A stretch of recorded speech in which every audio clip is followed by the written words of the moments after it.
Hey, it's Kevin. It's primary season. I'm here in Georgia, and many states out there are experiencing the primaries in April and May, etc. And you're going to see, if you have any local news on at all, a lot of commercials.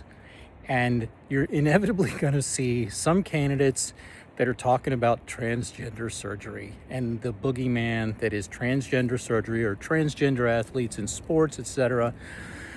And specifically in the state of Georgia, there's an entity called Stop the Harm, and their language specifically talks about fighting against woke ideology, etc. And they will denote in their database 72 cases of transgender reassignment surgery since, I want to say, going back to 2015 or something like that. One reality in the state of Georgia is that since 2023, it's been completely illegal for anybody to do gender reassignment on a minor.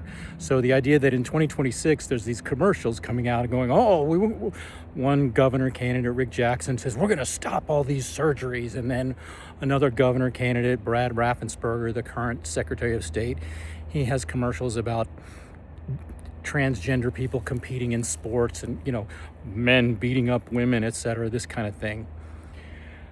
One thing that they don't tell you in any of this attribution they make to the number of gender reassignment surgeries is specifically that there's a type of coding, and I believe it's Medicare-based coding, ICD-10, and you can look this up and I'll have links.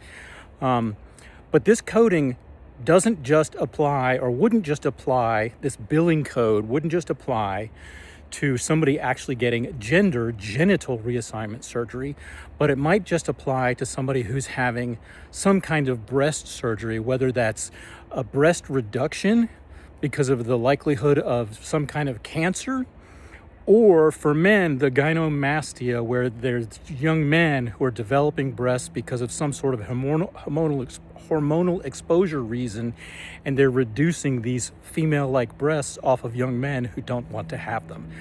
But they fall into this database that this anti-woke ideology, Stop the Harm group, says is gender reassignment surgery.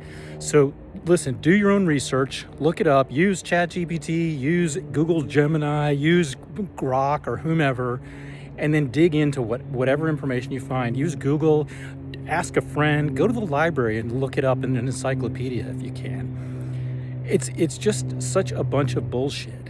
So don't buy into it, and always question when people start saying, anti-gender, any kind of crap like that, because they're a problem.